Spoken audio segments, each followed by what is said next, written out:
Okay, welcome back to Beat the Count. We're here at Sweet Science Boxing and MMA in Hawthorne, California. As always, I'm Chris, your boxing enthusiast, and I got a full table here today. So on my right, returning for, what is this, like your third time, fourth time? Third time. We try and get you on after all the English fighters fight. Yeah, I've noticed that. Yeah, you're like the expert, the I'll English take it. correspondent. I'll take it. Jordan Stewart, welcome back. Thanks for having me, man. I appreciate it. Of course.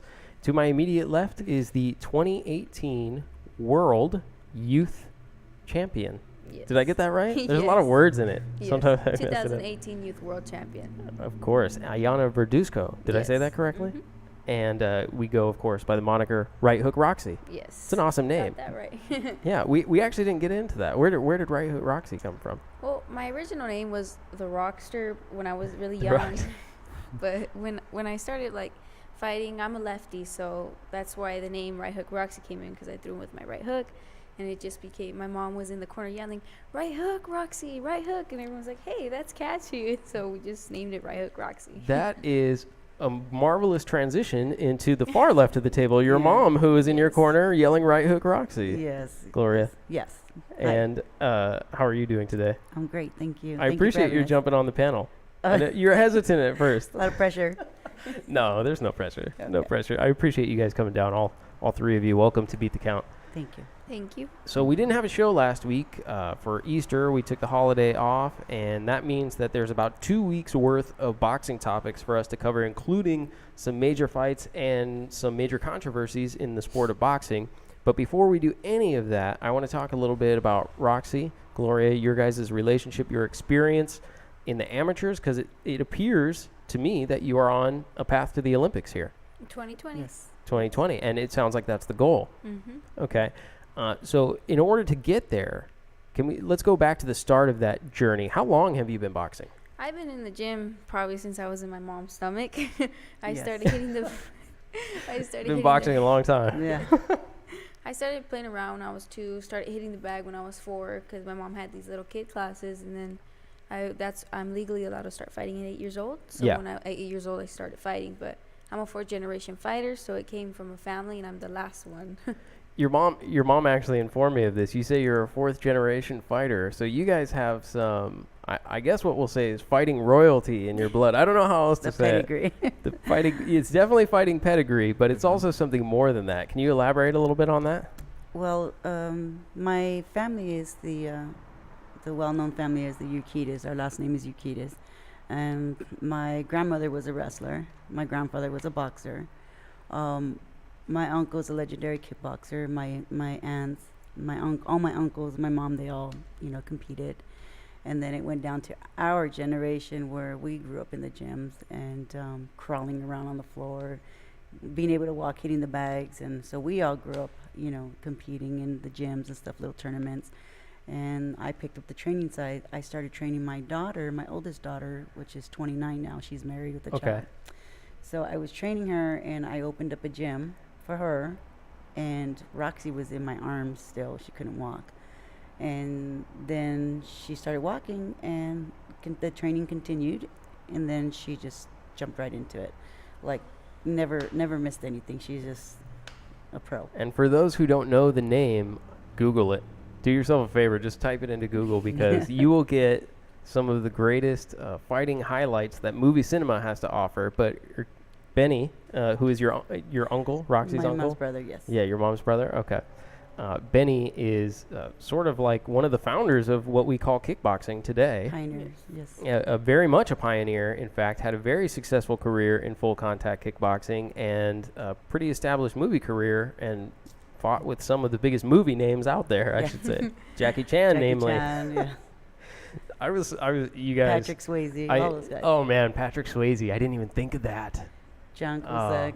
I'm not going to lie. So I've been on this show talking about boxing all the time. It doesn't faze me one bit. They mentioned this just before we got on here, and I totally geeked out. And I'm kind of embarrassed by it, mildly.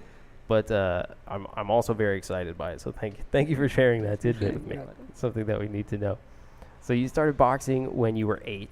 Yes. Okay, you've been before then, but you've been boxing in amateur competition since you were 8. Mm-hmm. One thing I have a question about is we talked about women's boxing. You guys are in an area that's kind of a hotbed for boxing and sparring. Yes. But I imagine it still can be difficult to find quality opposition or sparring partners for women in some cases. Do you guys struggle with that? In the beginning, I did struggle with that. I would always be fighting and sparring the same people over and over again because there wasn't that many women. But now, this generation, many younger females are coming in, and many are like, oh, I want to decide to box. Like, I decided to box too because now they're seeing women all over the place, women taking over or equally amount with men. And so now it's easier to find fights. I fight different people most of the time, but when it's it's boiling down to, like, for example, like Olympics and stuff. So many people, it's like there's only a few. Yeah, I also imagine that you're at a stage now where you're participating in international competition. So you're actually fighting the best women in the world. Yes. But for some period of time, I'm sure that there was less or basically when you're not fighting internationally or even in national competition, are you sparring men? Are you sparring boys as well? Like, I used to spar boys a lot when I was younger, since up to about 13 years old. Then the boys grew into men, and they started surpassing me because I stood short. But I've been sparring pro boxers and just a lot of women, different women. speaking of pro, so your mom was actually mentioning that you've been surrounded by pro boxers, including champions, your entire life, and have been training, including doing things like run Mount Baldy, which I couldn't even consider doing. Yeah, At the age of I know, 8. right? Yeah. How far up Mount Baldy do you think I'd get, Jordan? A little bit further than I was. Probably where Credit to you. it says, welcome to Mount Baldy. Okay, I'm done. Yeah, exactly. If I'm in a vehicle of some kind, I might be able to get up there, a helicopter or something like that. But so you've had exposure to many world champions and been training with them, in fact, for a very long time. Yes. And you, Mom, have been training world champions. Yes, alongside with my husband. So yeah, I have experience working with world champions and a lot of great fighters. That's awesome. Awesome. So you guys now were the 2018 Youth World Champion. So what is the path to the Olympics? I was saying that just before we got on here that I was looking at the criteria, and one of the criteria for qualification is winning the 2018 Youth World Championship, which you did. But there's also some qualifying steps that you have to participate in beyond that, it sounds like, in order to actually participate in the Olympics. Yes, so I've been traveling for Team USA for quite a while. As a youth and a junior, I was on the team, but we never traveled. So the way it goes, October, November. October is in Columbus, Ohio. November is in Oxnard, California. Okay. And those are qualifiers. If I place top 2 in one of those, I'm set to go to the Olympic trials in December. Great. So you are going to participate in both of those. Yes. Either one I place top 2. And then you mentioned also that the cutoff, so you are turning 18 this year in September. Yes. And you will have made whatever the age cutoff is by just a matter of days. Is that right? October 3rd is right there. Yeah, Yes. so you're like just on the border. I think you said 4 days, Mom? Yeah, my Yes. birthday is September 30th, so October 3rd. October 3rd is the cutoff for that qualifier. Yes. Great. And so we can catch the qualifiers here in Oxnard. Like if we wanted to just go watch those, what do we need to do? Just go over there, get the ticket. I'm pretty sure it's depending on how much they want to charge over there in Oxnard, but it's in home, California. It's going to be Yeah. home. my Or you second can watch it live qualifier. online. Yes, Yeah, of on course. USA Boxing. So support either way, but for those of you who are in the Los Angeles area, definitely we're going to have an Olympic qualifier here in Oxnard Yes. later this year. Yes. So I have a quick question. So if you're only required to finish in the top 2 in one of the events, if you Yes. do in Ohio, do you still then fight in Oxnard, or does that then It's my not choice. needed? Okay. It's my choice if I would want to or not, or if I want to Gotcha. take a break, train harder for the trials. And one of the things that we talked about beforehand is you won the world championship at 119 pounds, but you're actually competing now at 125, correct? Yes, it's an Olympic weight class. 112's already sold shut. They already have their pick, but a lot of people doubted me, saying, "Oh, you're not gonna do good at 125. You're too short. You're not strong enough." And I went over here back in December as a youth, and I fought 125. In March I fought 125 and won the whole tournament. So, just to prove to them that I can do it. And you felt comfortable at that weight. Yes, I felt comfortable, stronger. I felt really strong. In fact, Mom, you were saying she won 3 fights, right, as part of that? Yes, that last run? she fought back to back with every day. Tuesday, Wednesday, Thursday was her final, and we knew we had to face the number 1 girl from Texas at 125. We didn't get her on the first draw. She got a bye, So we fought, I believe Vivian from Chicago. Gutierrez from Chicago. We beat her. Then the next day we had to fight the 125 number one girl. So I don't know what happened to Roxy, but she went in there very hungry for it, and we ended up stopping our opponent in the third round. The third round or second round? I don't know. Yeah, she ended up, so she won that fight. And then the third fight, we fought someone else from Arizona. I really don't know her name.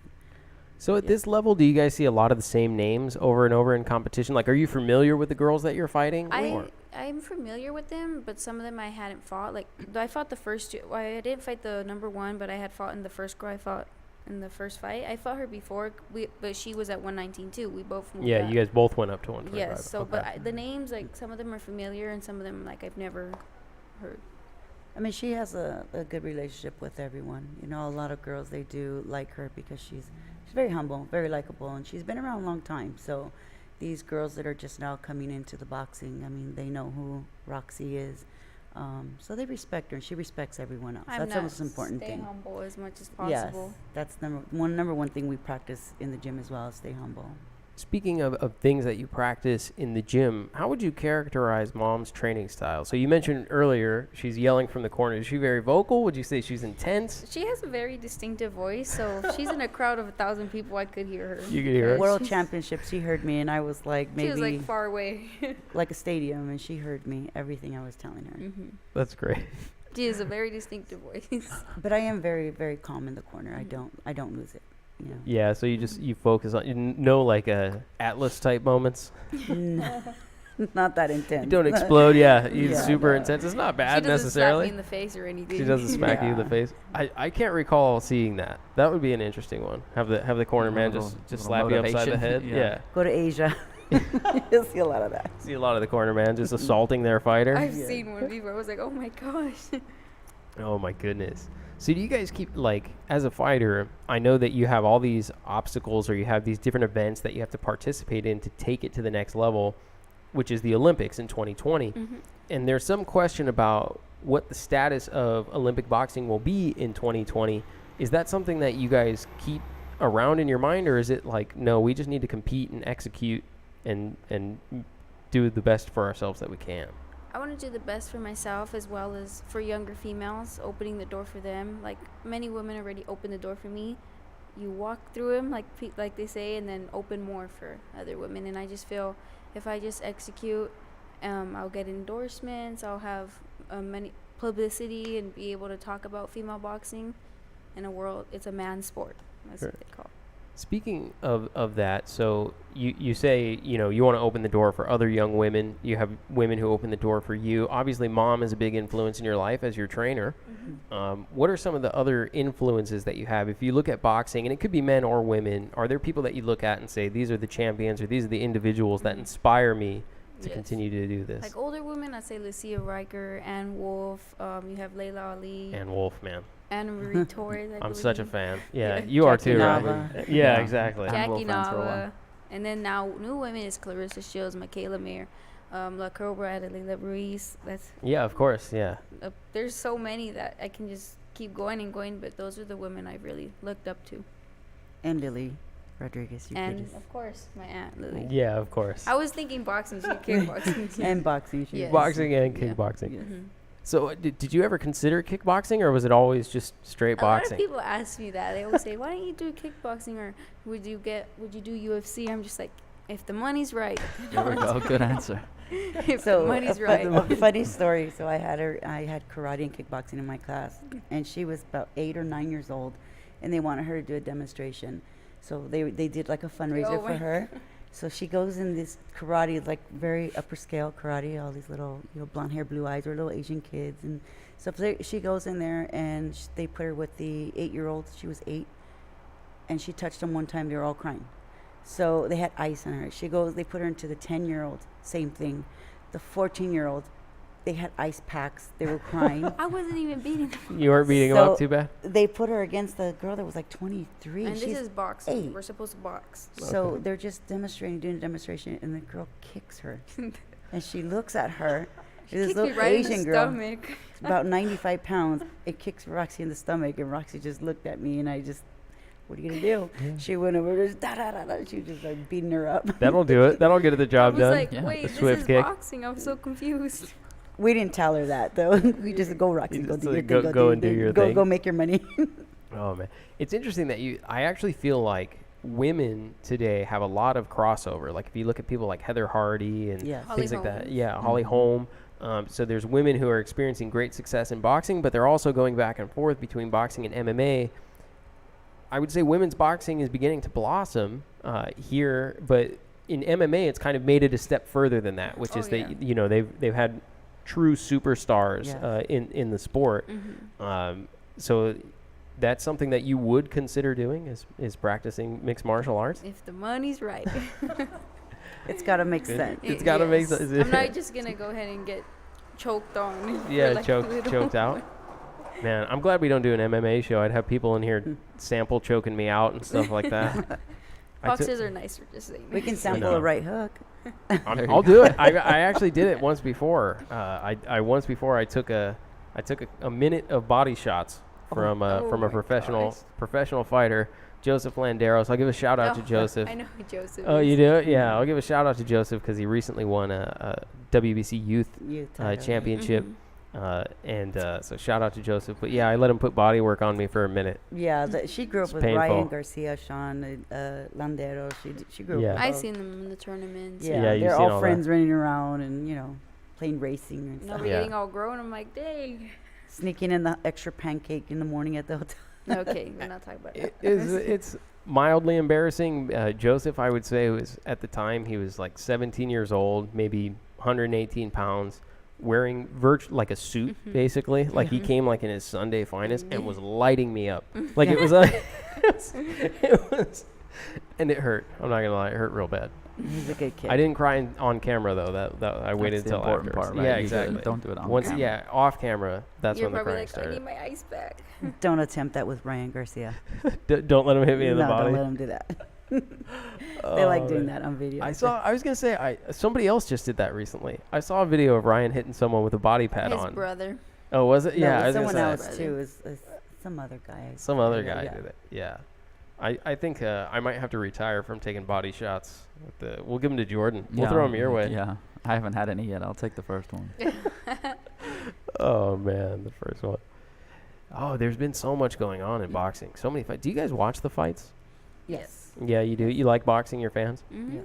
You wouldn't be surprised. There are times where I have fighters on here that have no interest in watching other people compete. Not in gonna lie, boxing. sometimes like I would just be like, oh, this is too much boxing already. Can I watch like something else? Like, Because don't I know, watch boxing in my anything. house all day. Yes. All and, day like, long? It's like boxing we're training and then boxing at home. Yeah. Boxing talking about boxing. I mean, I watch fights, but sometimes it's just like I need to take a break. I'll tell you, boxing is on all day long now. It is. Doesn't Yeah. it feel like that? Like Yeah. we had Every fights channel. all day Friday. We had fights all day yesterday. I'm sure there's fights on right now that I'm missing that I should be watching on TV. It's hard to keep up for this show. I can't do the show anymore. There's too much boxing. I have to watch like 15 hours of boxing. If That it's was one from- of the first things I asked you actually when you started to do the show. Are you finding that you're now watching just a lot more boxing in general? I think even Absolutely. from when I asked you from when the show started to now, it's probably even more. It's worse. I said, I think last show in February of 2018, which is when we did the first episode of this show, I only really had to watch boxing on Saturday to prepare for the show on Sunday. Now I literally have multiple screens running boxing at any given time You got from DAZN, Thursday you to got Sunday. HBO, Yeah. I have DAZN on my you got laptop. Showtime. I had Showtime on the TV. I've got like all these different things going. I'm trying to like mute some and listen to others depending on what's going on in the fight. Right, Oh, on this a one's kind of podcast boring. too. Yeah, exactly. You got all different time zones and countries and stuff to throw into the mix now too. Oh, so you're absolutely. I really- wake up at 2 a.m. to watch something. Yeah, all the Mhm. fights in your neck of the woods, I have to like watch at 10 in the morning and Yeah. stuff like that. Yeah. It's crazy, man. Keep up with all this boxing. But anyways, there's been a lot of fights. I'm gonna go back because we skipped a week for Easter for the holiday. I'm not sure that there's like am I allowed to say that? Or can you say Easter? I don't know. Yes. Someone is. Happy I was Easter. watching another podcast and what did the guy say? He asked me if I participate in Easter or something like that. I don't Because remember some what it people was. are not religious. Yeah, I guess but the way he worded it was It's peculiar. like, but anyways, I took a week off for Easter. That's what I did. And in that time, a couple big fights happened. So the first was a pay-per-view, ESPN pay-per-view between Terrence Crawford and Amir King Khan for the welterweight title of the world. You guys watched that one, you said, right? Yes, Crawford and Amir Khan. Do you guys have like a party? Yes, my family. That's what they do best. Yeah, That's like what they party? they have like Yeah. a big old barbecue when there's boxing fights. Like, you don't do that with me. I'm just kidding. You know what the good thing about that is? Then you could split up the pay-per-view because they're so expensive now. Well, actually, You're they like, That pay never for happens. it. We though. just go there. That never happens. We just go over there and you watch. just go over there and watch? Well, Yeah. she just goes and what? I have to bring a plate of food. Oh, So yes, I she Well, cooks. Gotta that come with counts. something, That yeah. counts. Yeah, yeah. You can't come empty-handed. I need to have more people in my house to pay for all these pay-per-view Yeah. events. Yeah. Did you I watch can it as imagine. well? I didn't watch it that night. I went back and watched it after the fact, though. But I didn't watch it that Was it night. like 2 in the morning where you're living? No, I live here. He I live does here, now. so He now does I'm on now. the same time zone. You look like you got a tan, man. That's just from living here. That's that's what that is. California 10. Wait, Yeah, we I go. live here and I'm not tan. What I know, happened? me neither. Me neither. Yeah. Well, we're all very different skin tones up here. So It's like I go outside and get a sunburn. That's usually how mine I get works. sunburned and tan, but I've been in sweats and in the gym, so I have no type of tan. I just try not to go outside. Anyway, I'm just kidding. But anyways, you watched the fight. You Mhm. were expressing to me before this that there was a little bit of surprise in that fight for you. What did you mean by that? Or what did you expect differently from what happened? I was kind of surprised with, just from the build up all the way through the fight. So I have a friend that does some marketing work, typically for Top Rank events. So I didn't see any mention really, unless I went looking for it. I just didn't see a whole lot of mention about the fight up until about a week or two before. So my first surprise was that it just wasn't billed as big of an event as I perceived it to be. Incorrectly, apparently, having now seen it, right? So my thing was that I thought it was going to be a much more competitive fight. I thought Amir Khan would steal a lot of rounds from Terence Crawford. Not necessarily win, but just have it be competitive, and it wasn't. And so, for me, that was kind of a strange thing to see, because even when Amir Khan loses, he typically loses competitive fights or entertaining fights where he's maybe ahead on the cards and gets knocked out or whatever it is. And this was just a one-sided blowout, and I just didn't see that coming. Yeah, I'll start by saying that I'm a fan of Amir Khan. Like I've actually been to his fights in Las Vegas. You've He's a been good guy. you've been with me, and I think that the one thing I said before that is I never felt like he was in a fight that I didn't find entertaining. Mm-hmm. You know, like I always look at the fight, and even when he loses, he made a good go of it. And I think the prediction I had made on this show, which was incorrect, was that he would make a good go of it for about 4 rounds. That's kind of Mhm. more or less what I had said. Like he'll give it about 4 rounds, but over time, Bud Crawford has kind of this different level where he starts to compute and calculate sort of outcomes and time shots better. Yep. That allows him to sort of. I feel like Bud sometimes starts slow, and then as the Yeah, fight for goes sure. on, he separates just himself. keeps- Yeah, he Mhm. just keeps Yes. I just increasing. think he's different ever since he got knocked out by Danny Garcia.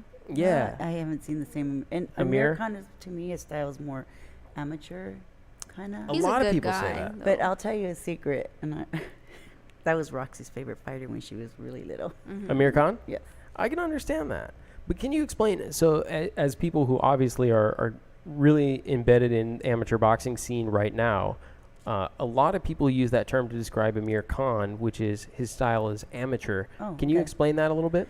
Well, he has he throws a lot of punches, straight Mhm. punches. You know, a lot of speed, a lot of angles, and I guess in the pro scene, as I seen it, you have to shorten up your punches. You're not throwing as many punches, and I mean he does get careless on his offense. So when he's throwing and they just catch him with that one shot, that's all it takes is one shot Yeah. to end the night. And that's all it really took Yeah. in this fight with Terence And Crawford. he guesses you have to be able to punch like that through 10, 12 rounds. That's a lot of punching. That's Yeah. a lot of energy right there. Yeah. So I went through and I read a lot of like negative social media comments on the fight. Overall, I think what was disappointing was the end. Right? You look at it and that's extremely disappointing. Nobody wants to see a fight end that way, particularly not a pay-per-view where people have spent hard-earned dollars to watch it. So I can understand being disappointed with the end. But there's also a lot of nonsense going on. Like it was clearly a one-sided affair. There doesn't really need to be a rematch in my mind. So No. for all the No. there No, I doesn't, don't there think doesn't he need to wants be a a rematch. I don't know that Like, he would want one. Yeah, in all exactly. honesty. Like all the people was like, oh, that No one's gonna watch it. it clearly should not have been a DQ. There was no intentional foul. There was, you know what I mean? It was not a disqualification. Stop it. There shouldn't be a rematch. Stop it. You know what I mean? Like all that stuff is just nonsense. He was dominated from the very beginning. He went down in the first round, and he kind of has made the claim in the past that he's never been outboxed, but he was outboxed in this particular contest. He's slowed Yeah. down. He's not the same Amir Khan No. as before. I think and he has Terrence- a family. Just Yeah, it's just focus on his Amir family. Terrence Crawford is the pound for pound. You know, Yeah, come on, of that's course. a monster right there. Yeah, he's an a great absolute fighter. beast. An absolute beast. But so let me ask, there's English fight fans in particular have been calling for Amir Khan for a very long time to fight another big English fighter, which is, of course, Kell Brook. Kell Brook, right? Oh, that Do would you- be a good one. Do you still want to see that? I do, and I think most English people probably still do, because there's just such animosity between the two, right? So even though now Khan's coming off a loss, it was ultimately not in the way it ended, but it was ultimately an expected loss, right? So Sure, I don't think that sure. really changes Amir Khan's kind of marketability in any way. He went for a fight that he in all likelihood was going to lose anyway. He lost, and so now he's back to where he started, and I think he can pick that fight back up. And I think there's still demand for it. Yeah, and there is one thing I want to comment on, which you see a lot, is that people saying that Amir Khan ducked Kell Brook for this fight. So I there's some feedback I have on that, which is, like, what is your definition of ducking? So by all standards, Terrence Crawford is considered a superior opponent to Kell Brook, which is to say, at this point in their career, as you said, Terrence Crawford is considered a number one top guy pound for pound. Kell Brook is not considered that. Yeah. And so it's kind of like when people say, like, Mayweather ducked so-and-so to fight Miguel Cotto, right? Like, no, you don't duck other people to fight Miguel someone greater. Cotto. Yeah, like Miguel Cotto is like a future Hall of Famer. Like, like You wanna fight the yeah, like best. that's a bigger fight than anybody who you were going to name. It makes more sense. Yeah, Yes. yeah, it makes more sense. So I think It's that's more money, more publicity. more everything, and it's a harder fight. Yes. I think Amir Exactly. Khan's just been super smart in his selection, because he's never really lost a fight that he wasn't supposed to lose, right? So I mean, he's got losses on his career. So like the Danny Garcia loss, he was up, in my opinion, he was up on the cards when Sure. he got knocked out. Lamont Peterson ended up being a drug situation. And then he's gotten knocked out by Canelo. He was supposed to. He got knocked out by Terrence Yeah. Crawford. He was supposed to. So he can look back, I think, if he was to call it a day now, he can look back and say he's had a great He's career. the Like best he's is beaten where he big lost to. names, and he's only Yes. lost to the people he was supposed to lose to. Mhm. So I think he's just been very smart and selective about who he fights. Interesting. I think this wasn't the only fight that I was surprised with the competitiveness level. So we actually both attended a fight at the Dignity Health Sports Park. People give me a hard time for calling it that, by the way. I understand. StubHub? Health You guys got to get sports used to park? it. No, Dignity come Health on. Sports Park. That's a That's StubHub. the stuff hub. That's a Yeah, yeah. StubHub. Oh, there was a. Oh, okay. That's what everyone tells me. Everyone's like, just call it StubHub. You Isn't- guys is- got to let it go. how It's ba- nostalgia. It's It's not StubHub. StubHub anymore. No, you know what the worst part of that is StubHub. for the company, the Dignity, whatever, that have now paid to have their name listed And people still on, call it on all these StubHub? events, Why are they and gonna call it a StubHub are health still club? making money. Like a health club. The Dignity Health Sports Park is where this fight took place. Anyway.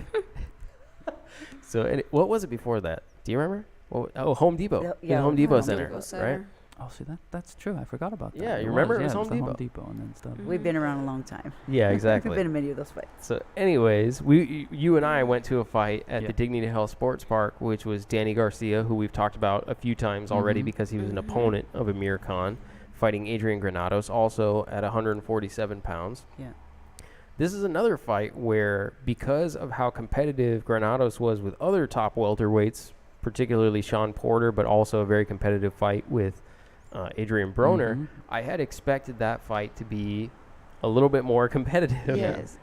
in the same way, but Danny just was looking like Um, fire, man. Ever Like, since that little break he took just to start training and Yeah. rehabilitate himself, he became a monster. Like Yeah, like different. that was an impressive It comeback against a guy who I Yeah. considered going into that a very game opponent. Yeah, for Like, sure. yes. So congratulations to Danny Garcia. Yeah, he's Great definitely knockout kind win. of put himself right back on the map. I think with that, Yes. it wasn't a huge a name comeback. necessarily, but the Mhm. way he won, he puts himself Yes. right Yeah. back in the mix. Yeah, as a I comeback. think for some, when you take a long break, it's not good for some, and for some others, Mhm. it's a really good break. They come back on fire. Yeah, it's hard to say. Like sometimes, I guess it depends on what you take the break Like for. Manny Pacquiao with Broner. Manny Pacquiao, yeah. Yeah, that was Wow. good. Broner's post fight was Oh, He should just be a comedian. typical honestly. Broner. Adrian is what it Broner? was. I don't know that he's that funny, honestly. he's being serious. When That's I yeah, know. exactly. That's what makes Yeah. it. I don't funny. want to be too mean to Adrian, but Mhm. but he definitely didn't win that Manny Pacquiao fight. No.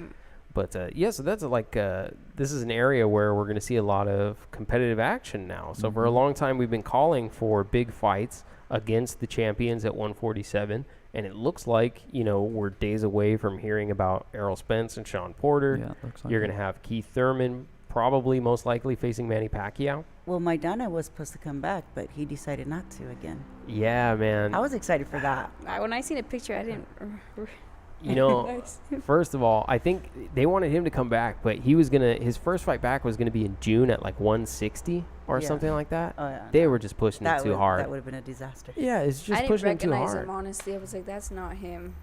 I mean, look, that's like 60 pounds he has to drop in however many months since he signed the contract. It's like 60 pounds in like 4 months, and Yeah, then no, and then yeah. fighting at a weight class that you never fought at before. Yeah. Yeah, no. I'm not surprised that like You halfway know how through big training. they are. Yeah. No, yeah. Like halfway through, he was just like, "I'm done. I'm going Yeah. back. I'm going back home. Yeah. I'm living the life." Yeah, he lost some weight. He did. It's Went good home. for Yeah, him. He feels good. He lost a lot of weight. Yeah. Like he lost like 40 pounds. Yeah. Mhm. He'll probably gain it back though, just because if he, honestly, and I don't mean to, I don't not to sound mean, but All boxers gain a lot of well, weight. but Yeah. I'm saying the reason he gained it in the first place was because he decided to kind of call it a day and go live the life. Yeah. Well, now he's lost a bunch of weight, but he stopped And a lot of decided money. not to, so that he can go live the life, right? So, I just feel like He should just keep running. slowly at but least. surely he'll probably put that back on. Oh, And good for man. him. Yep. As well, he should. Some interesting undercards. I actually pulled it up here on BoxRec. So the undercards, because I have to remind myself, there's so many boxing matches that I couldn't Mhm. remember all of it. But of course, Teofimo Lopez was on that undercard. Yeah. Had an impressive victory Yeah, for he's Teofimo explosive. Lopez. Yeah. He's so entertaining. Bright future for that kid. Yeah, Yeah. he's good. Very entertaining. I very much enjoy watching him fight. And then Shakur Stevenson fought to a unanimous decision on that card as well. Mm-hmm. He has Yeah. a bright future as well. Yeah, an Olympian, silver medalist, Yes. right? Yes. Olympic silver medalist. Yeah, he fought the Cuban in the finals. Mm-hmm. Let's see. Let me take a look at Danny Garcia's undercard. Andy Ruiz Jr. fought on that undercard, so he won by stoppage, who is Yeah. now being considered Yeah, as he the is. replacement opponent Yeah. exactly Mhm. for the June 1st bout against Anthony Oh, Joshua. I don't Gonna want to What do see you that. feel about that? I don't want to Gonna- see that. I I like Andy, and I love am Josh. an Anthony Joshua fan, so Oh, you're an Anthony Joshua We fan? both are, yes. Oh, really? So at heavyweight, that's your guy? It's our guy. Over Tyson Fury, over Deontay yes. Wilder? Oh, wow. So Andy Oh, yeah. Ruiz needs to get his Snickers endorsement, right? Before Yes. before Yeah, that. he was that's a working guy. on the He's a Snickers good endorsement. Kid. I love him. He's a good kid. He was talking about getting the Snickers endorsement at the end of the last fight. That was pretty. He said he has a Snickers before every fight And to get the after. sugar He bit. says was before Roxy. and I used to after. do that. I used to eat a bite of Snickers every time just She to was- get me like sugar. She was just like a machine. And she said, "Where's my Snickers?" And I was like, "Here, Roxy." You'd give her the Snickers. She'd eat it, chew it up, and give her water, wash it down, and watch her go for 3 rounds. So there's a new idea for Snickers commercials, right? Because right now they run They it should as sponsor me you and start to Andy. get kind of out Yeah, of get control. You sponsorship. you eat a Beca- Snickers to become- bring yourself back down. Yeah. Now it needs to go the other way. Yeah. You start off You- normal. You eat Snickers, you eat a if you're Snickers and it watching, takes you to right another next Yeah, to level. exactly. Roxy. There I'm you going go. to tag Snickers when I post this. I'm going to tag Do that. That's their Roxy's me and Instagram. Annie should get sponsorship by them. Just like Definitely. She has to have her Snickers. Definitely. Although I do think that perhaps it's a bit premature to have Andy Ruiz on a short notice fight and Anthony Joshua. One of course, the biggest names. yeah. I don't know that you can forego an opportunity like that if you're Andy Ruiz, because nothing could bring greater benefit to you in your career. Like nothing could bring greater benefit to you than a win. Or it could be all bad. Or it could be all bad. Yeah. And the thing is with such short notice and given, of course, he won by stoppage, but also is taking some shots and things like that as well. You look at it and you just hope. Oh, he's a warrior. I hope he's not just like he's a warrior. He can fight. Absolutely. It's just size difference. It's just different. Yeah. It's too big. His body shape and everything is just different. Yeah. Be careful. I would much. No, like I'm just saying. I would much prefer to have seen Luis Ortiz in that matchup. Yeah. That's been another kind of back and forth, What right? Andy It's now saying. To replace Joshua's opponent, Yeah. I would have preferred to see Luis Ortiz With Joshua. With Joshua. I would prefer to see Ortiz with Andy. Ruiz. Yeah. That'd be a great one. Yeah, that'd be a good fight. That would be a very good one. But you're right. There is a lot of back and forth going on around that. So initially, the claim was made that they lowballed Luis Ortiz with a $4 million offer, which then they upped to a $5 million offer. That was rejected. Anthony Joshua getting like 20-some million. I'm sure. Yeah. Oh yeah. Give him a little more. Jesus. Give him 10 at least. They That's gotta what go they in said. there with King Kong there. Come on, give him another $1 or $2 million. But Luis Ortiz has since come out and said that was mishandled by his promoter and that he would have taken a $5 million offer to fight Anthony Joshua, and now is apparently upset with the promotional entity that declined that offer. Conveniently.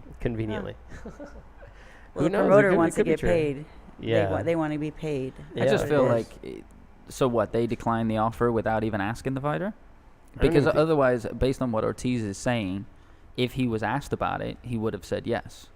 So he's upset with his management because they just didn't even run the opportunity by him. I find that hard to Yeah, but believe. it's, So for it's me, also it's more promoter. so that They he need to just get didn't want paid it. as well. Yeah, that's you know, true. I mean, Yeah. if this guy's getting $20 million, you're gonna offer us $4 million. Come on.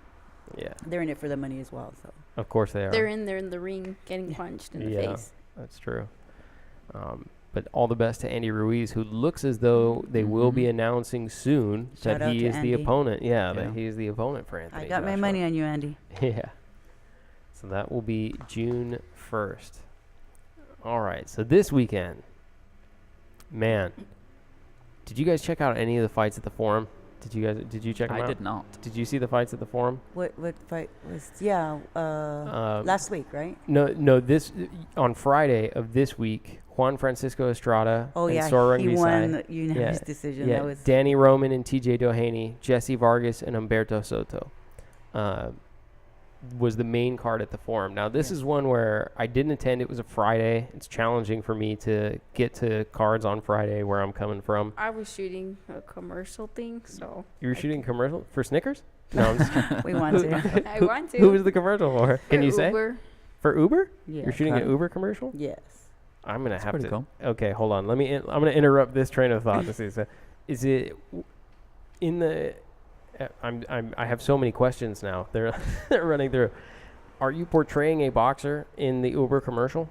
Yes. You are. Okay, so we'll get to see you in the fight get up and stuff like that for the Uber commercial. I can't say. Tell me You can't say. how many rounds you sparred. I think I sparred like 3,000 rounds. No, I'm not kidding. about For Uber, maybe they were 30 just filming rounds. it the whole time. It's because it Yeah. gets saying cut and then Cut, go, do it cut, over, go. do it 'Cause, you over. know, like, and then we have to intentionally get hit and intentionally go to like a certain spot, like in the ropes or something. I was concerned for the other girl. I said, "Oh my goodness, she's gonna have a headache." And, Yeah. I and I had a asked headache. her. I said, "Are you okay, sweetie?" She said, "Yes." And her eyes were a little glossy. I said, "You need some water. You have a headache." She says, "Yes, I give her aspirin." Oh man. Yeah, I We told both- her. I had That to sounds tell. punishing. I was directing, like helping them direct it because they didn't know what they were doing. So I was like, you need to let me be right here. So I was helping her. So they need a water break, and they're like, oh yeah, you let us know when they need a water boxing, break. it's different. Like we're getting punched and we're going Oh man. like super hard. Does Uber have you sign some sort of waiver then that you're like that each boxer isn't going to hurt the other, or if you Yeah, do, it's like, not we, on them? We actually sparred the day before just to get like a rhythm of how we're gonna do it. So it helped Screen a lot. fighting, yeah. Like screen fighting. Awesome. Yeah, that's super cool. When do we get to see the Uber commercial drop? Do you guys In know? 2 or 3 weeks. 2 or 3 weeks? Wow, they turn those around pretty fast. Mm-hmm. I know nothing about commercial making apparently. Me neither. Yeah. Huh.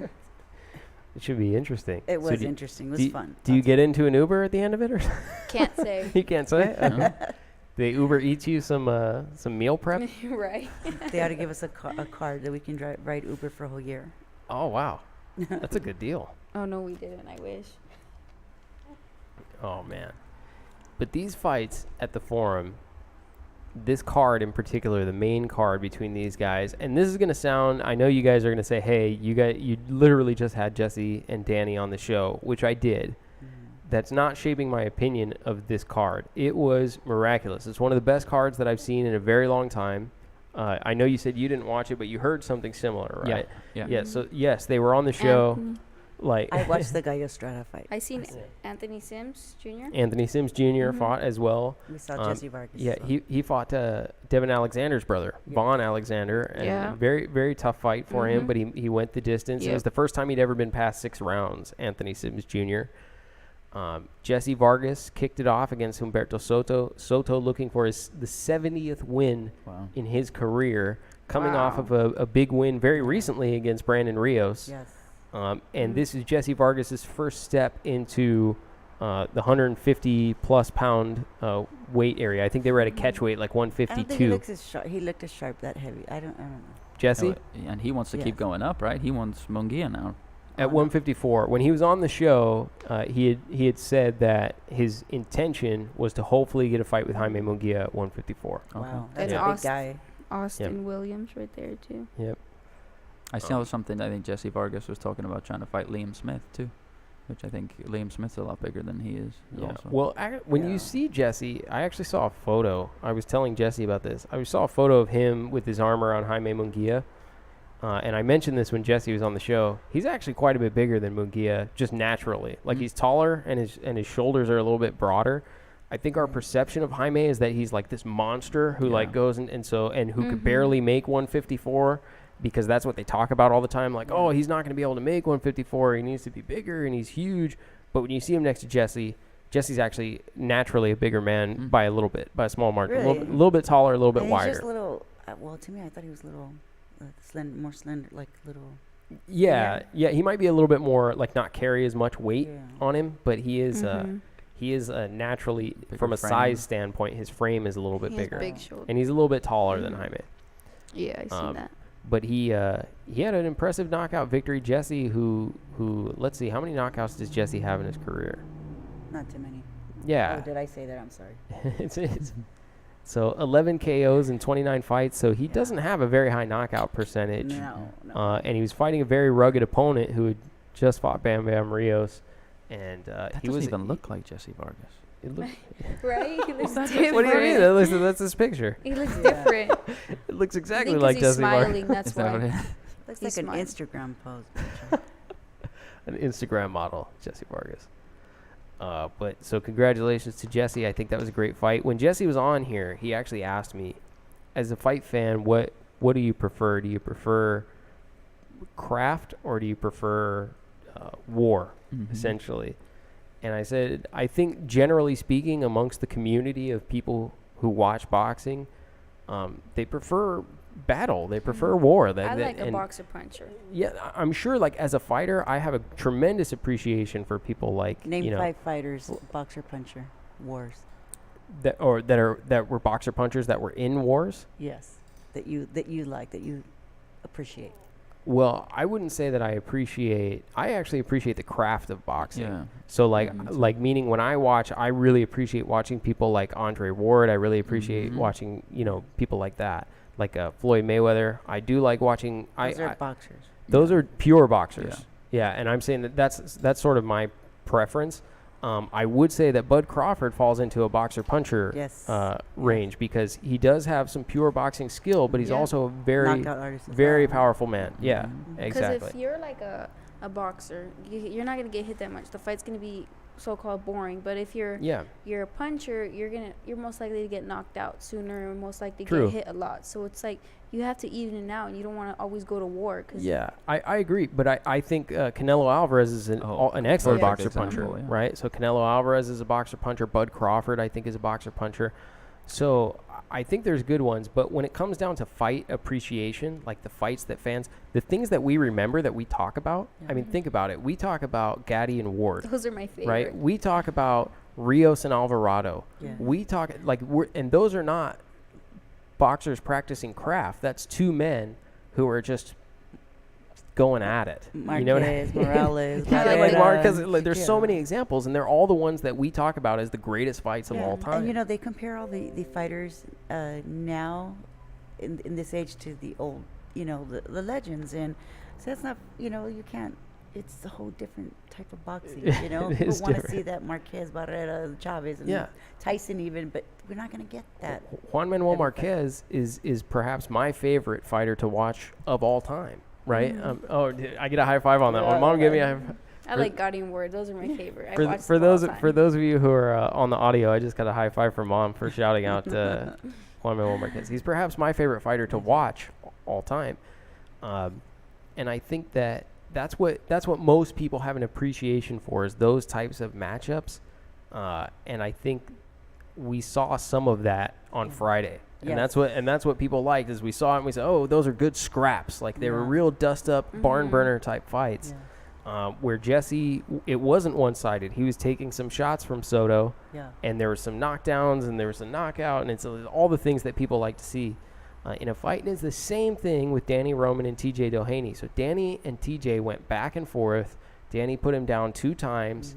Both these guys were catching each other with massive shots.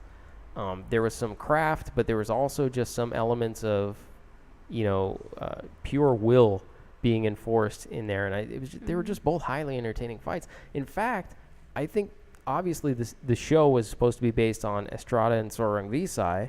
That ended up being a little bit more one-sided than Estrada won unanimously. Yeah, exactly. And I actually think he won unanimously, but I also feel like I could have given him maybe 8 rounds in that fight. I know the judges said it was like 115, 113, Yeah. but for the most part, I thought Estrada One-sided. was in control. Yes. So I think a really great card. I want to shout out to DAZN because they had that card on Friday. They followed it up with a card on Saturday. Regis Prograis and Nonito Donaire both competing in the World Boxing Super Series. Donaire, of course, his opponent, Stephen Young, had to take the fight on 3 days' notice because... Did you hear him call out? Yes, he did. Wow. In the final. Yeah, that's crazy, right? Yes. Nonito Donaire, at 36 years old, calls out one of the top pound-for-pound fighters in Japanese the one, world. yeah. Most people, I would think, have him in the pound-for-pound list, right? Yes. Just to go out Inoue? on a payday. Inoue? Yeah. He doesn't have that many of them left, right? Well, at the age of 36, for someone who's at bantamweight, Go ahead and get paid. Yeah, go ahead and get Yeah. your pick. He made it to the final, and Yeah, he Inoue, for all, should make it as well, right? Mm-hmm. But Nonito Donaire scored a knockout. Stephen Young, to be clear, Stephen Young took the fight on 3 days' notice because his opponent, Zolani Tete, Nonito's opponent, had injured his shoulder and had to drop out. But Stephen Young was already going to fight on the undercard and was a reserve for the tournament, so he was already in training preparing for a fight on that day. Nonito Donaire knocked him out in the 6th round with a hellacious shot, a vicious knockout shot. I actually think of these last 2 weeks, there's that one, and I don't know if you guys saw Rolly's knockout from Yeah, the we fight with Adrian Granados. That was another vicious. Those are 2 sort of knockout of the year type candidates. And then Regis Prograis put it on Kirill Relic. I see. I seen the highlights and everything. Yeah, he absolutely just a dominant performance from Regis Prograis. But both entertaining fights. Even though it was a dominant performance, it was an entertaining fight. Something happened in that I thought was peculiar. I'm sure over the course of your respective careers, you guys have seen some interesting things in a boxing ring occur. So, for instance, you already talked about a kick to the stomach while you guys were doing some boxing practicing. I seen referees punched, knocked out. I'm You like, see oh referees my get knocked God. out, all that kind of I've stuff. seen people get in the ring, like coaches. Fighting Yeah, the fighter. fighting. That Wow. happened with, was it Durrell? Yeah. His uncle Anthony Durrell's punched- uncle. yeah, Mhm. Jose Yeah. Uzcategui. Bing. He's still in jail, isn't he, the uncle? He punched Uzcategui. I don't know. I That don't was know if he is or horrible. not. That was- Something that I'm was pretty not- sure he is. That was very unprofessional. Something I thought was interesting that you don't see too often in this Prograis fight. In the first round, Regis Prograis landed a liver shot, and Kirill Relic turned around and just started walking back to his corner, like holding his I've seen in the middle people- of the round, People like walk away. and there was no separation of any kind. He just turned around and started walking back to his corner, holding his side. And obviously, Regis Prograis then chased him to the corner and pounded on him a few more times to get him down. But it's one of those things where in the moment, He's probably just like, oh. He yeah, in froze the and moment he I was don't like, know. I need to go back to my corner. That's what I tell her when He's like, I'm when hurt. I need she to go to my fights and she corner. hurts someone, and they kind of like pause or stop. Just keep punching until the ref breaks you. Yeah. Sometimes I don't think I'm like, have oh, to. they stopped there. I'm like, okay, I stop. And I- then You it gotta gets, keep going. Keep you your hands up at all process times. it later in your head, like, oh, wait, Yeah. they didn't stop it. I am not sure what Kirill Relic thought was happening in that moment. Like, think I'd he like was to in ask shock. him, like, yeah, like he took the liver shot and like immediately grabbed his side and just started walking right back to the corner. Like, the round's not over, guys. He's Probably like, why thinks am he I got here? dropped. Yeah. And then he actually hurt Regis Prograis in that fight with a shot that was way after the bell. Yeah. I didn't see that one. Oh yeah, the bell rang like at the end of the second round, Mm. caught Regis Prograis and hurt him pretty good. But Regis Prograis had obviously dropped his guard, thinking that the round was over. He was right; the round was over when he did that. But two good cards from DAZN. If you guys don't subscribe to DAZN, those two cards are examples of some great boxing. I really enjoyed those ones. They got the big one coming up next week, right? So Canelo Jacobs, that's DAZN on Saturday. I keep forgetting about that somehow. Saturday. Like it's just crept up on me. Yeah. Sometimes it just, you don't see it on social media and you're just like, oh, okay, it's not happening. And then boom, it just pops up like, oh, snap. I think they needed to put more advertisement in that fight. You think so? Yeah. Well, I feel like it's creeping up If on it's me. Like Canelo, I'm just, you yeah. have to. Like at a Cinco de Mayo weekend, yes, Cinco you de have to Mayo. blow that one up more than what it's been. I mean, they're doing a great job, but it could be Definitely. where people are just waiting, doing the countdown, you know? Yeah, I think it's hard because like you don't see too many commercials for DAZN, for That's- instance, That's what I was saying. right? Like, so if you subscribe to DAZN and you watch fights already, then you see a lot of promotion for it Sure. because they're showing it every time Mhm. there's a fight on DAZN. Oh, Canelo's coming up May 4th. But if you don't have the app, it's kind Yeah, of hard you to almost have follow it. to A Some lot of old it. people don't have. Yeah, a lot of it is Yeah. social media based too. Like I they see pump a on lot of social stuff media. through Instagram and Facebook and whatever. But then you got to follow all the right pages too. So it's not just the zone, but like the Matchroom page. Shares Matchroom a- Boxing, yeah. shares That's a bunch Supreme. of stuff For about people the like zone. me. But Supreme Boxing posts Yeah. like everything Yeah. from backyard fights to big fights that I don't even Mhm. know. Who's Supreme Boxing? No, I'm just messing around. I was like, I'm just messing around, Anthony. I'm just kidding, man. I know you're Mic drop. watching. I know you're watching. Lead writer for Supreme Boxing, Anthony Saldana, is normally my co-host on the podcast. No. But yes, so I know who they are, Anthony. I'm sorry. They're going to be at Expo too. They're doing Expo again this year, so they'll be around for the Jacobs, Mhm. and Canelo fight. So if you guys are at Expo, you can stop by the Supreme Boxing booth. And then this fight took place last night: Robert Easter Jr. versus Rancis Barthelemy. Mm. It was a draw. It was. I am not surprised that it was a draw. I think the fight could have literally been 120 to 120. They should have just called every round even and Mhm. called it a night. Like it was. Is it it was that great of a fight? it was- Yeah. Or No, just like a in sleeper? a bad way. Yeah, like a sleeper a little bit. Like neither surprised neither because person doing much. I throw Robert jab. No, Easter you is throw a jab. really great body 1-2. puncher, you know, Mhm. so I'm surprised that. It's surprised. you basically hit the nail on the head right there, Rox. It's like I'm reaching and you're retracting, and then you reach and I retract, and Like, we're okay, both now kind your of turn. like now you punch. Now I there was punch. not a single round in the fight where show stats showed a fighter landing more than 10 punches. Oh my God, I Mhm. was Brutal. yeah. So you Glad I missed basically, that if one. you put it on Televisa, which is the Mexican channel, you're gonna see a Rock'em Sock'em, every fight. Yeah, it's yeah. I should have done that because this one was a little bit rough to watch. That's why I say they could have called every round just even because neither fighter was really engaging Yeah. or doing much. Well, last night, Saturday, my son-in-law's fighter, Aaron, what's his name? Alameda. He's now 25 with how many knockouts? Like 14 or 16 knockouts. Andy works with him too. Oh, great! Yeah, he just got a third round knockout You got a third round knockout. Yeah, Where and- was that at?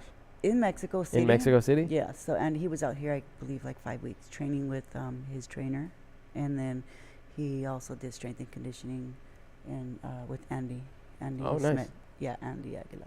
Nice. Andy Aguilar, former Beat the Count guest. Andy Aguilar. Shout out to Shout out Andy. to Shout out to Andy. him. Follow him his at the strength and conditioning coach. Fitsmith. Yeah. I should also give a shout out to these guys. We did not Uh-huh. coordinate. Lewis, Mark, Yeah. Erica, all of them. Andy. Yeah, Andy. we did not coordinate this. This was Clearly. no, I swear we didn't. we didn't plan this. He's the most colorful guy here. I know. I got it all going on down here. I know. My Easter colors. We look like a billboard for Combat Sports Collective. Yes. For those of you He's who trying are to say I'm big or something. no, of course not. Of course not. But for those of you on the audio only, 3 of us up here are wearing Combat Sports Collective shirts.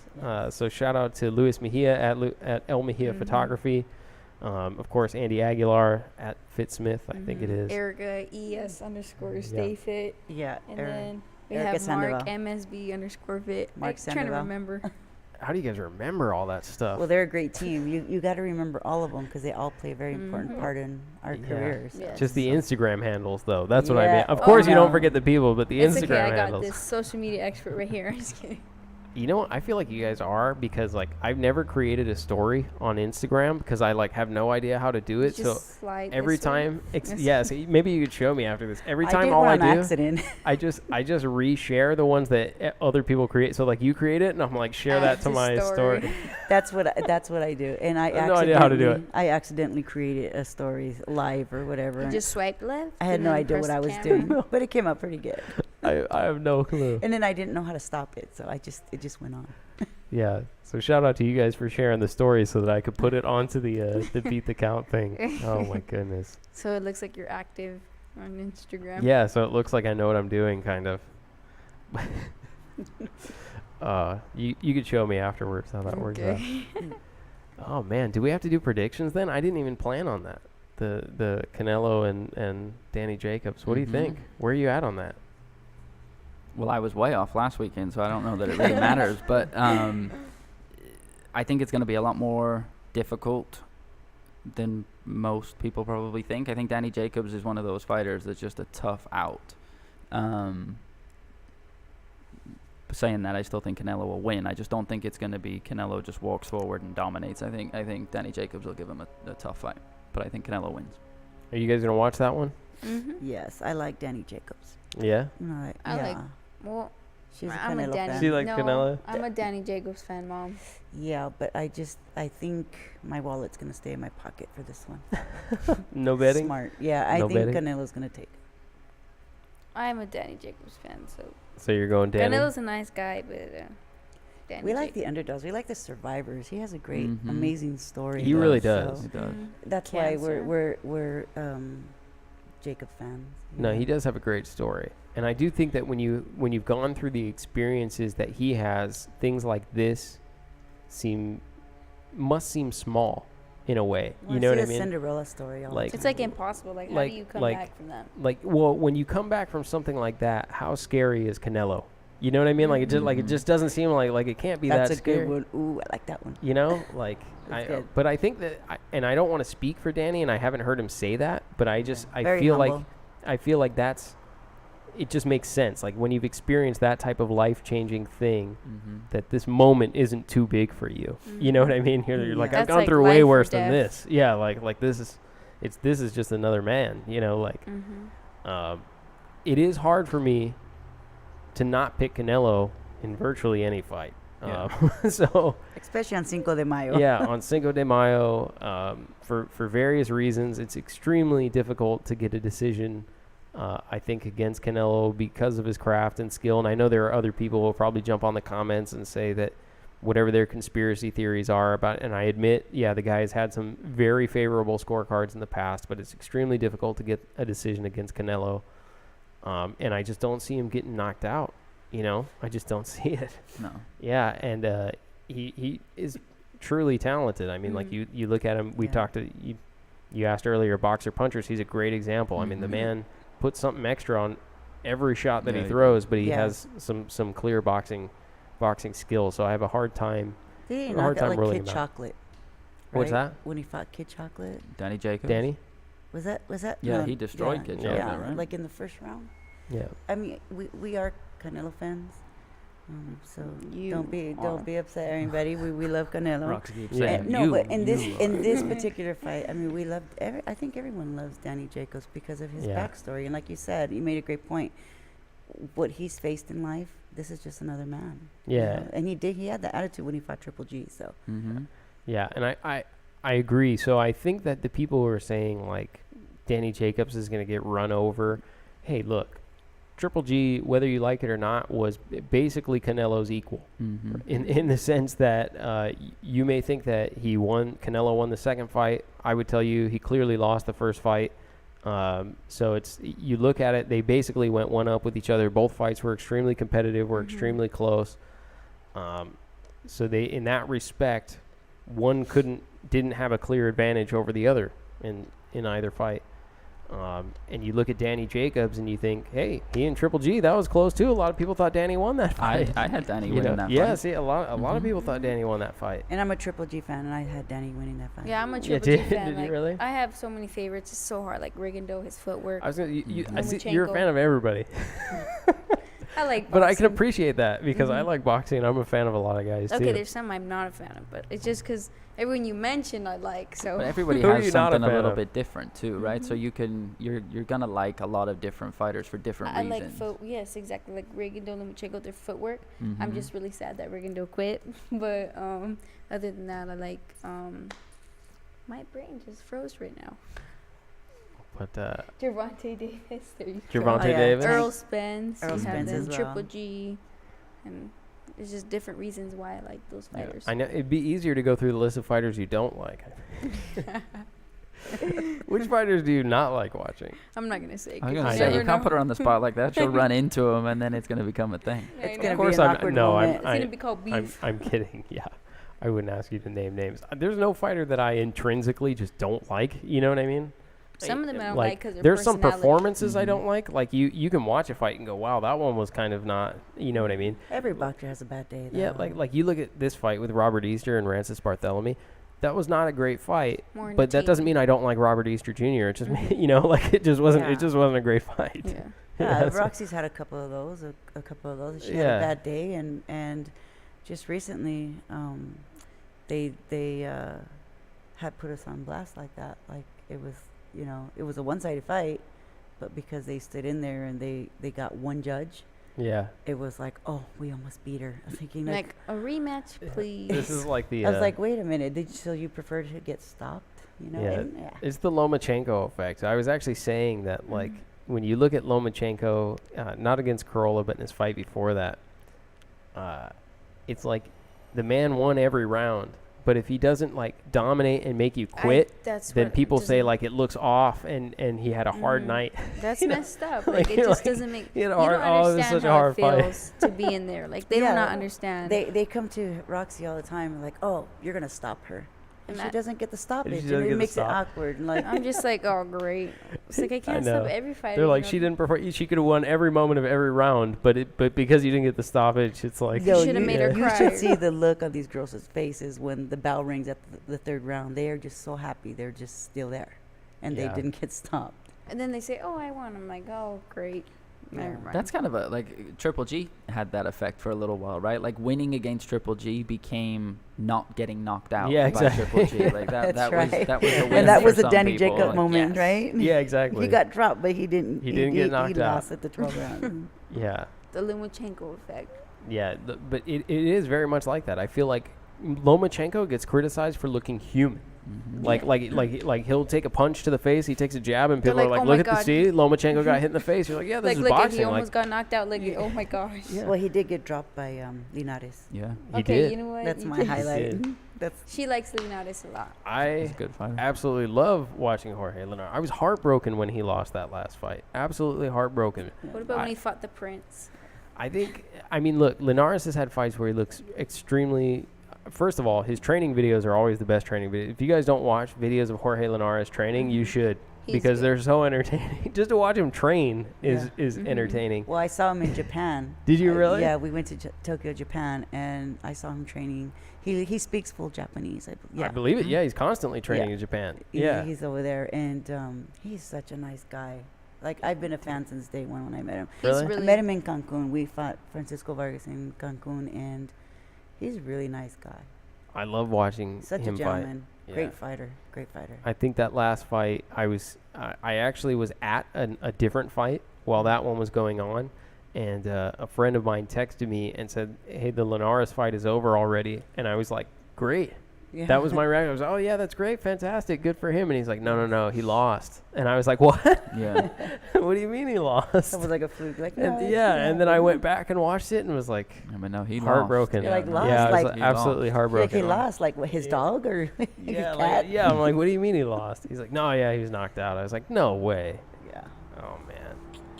That's a Thank tough one That's a for him good- to come back from too. I mean, that's where do you go from that? Like, I would assume he probably Back wants down a and wait? You don't think he wants a rematch and try and No, right I the think wrong? I No? think you just go back down and wait at that point. just take it and move on. You just take the loss and move on. Yeah, it's too much. I think the size differential, the power differential was just because Mhm. I don't think you could look at those two men and compare their skills. It's he Yeah. was outsized, outmuscled, outpowered. But the highlight is he dropped Lomachenko. He did. That was a fight. That fight, like, that should have been a pay-per-view. You know what I mean? Like, you get some Mhm. fights that you're like, Linares and Lomachenko, like, that was I was so excited for that fight. I'm not a Lomachenko fan. You're not? What? No, I'm not. Oh my You god. just surprised Roxy, too. You know, no, you know what? Is she and my mom? Forgive me for saying this That's and all the listeners. And I mean, I'm not a big fan of his. I just like the skills that he has, and just he's amazing. But to me, he's not a knockout artist. I don't know. He'll He's stop not. him. He He's- just can't knock him out. He's like death by 1,000 cuts. It's like It's you more almost- like, you know, like, yeah, A almost- torture. You kind of almost get bored of just watching him throw 1,000 punches and landing 1,010. Yeah. You know, it's like it's kind of yeah. crazy I to think say that. I see that. I All kind of the feel the same footwork. way.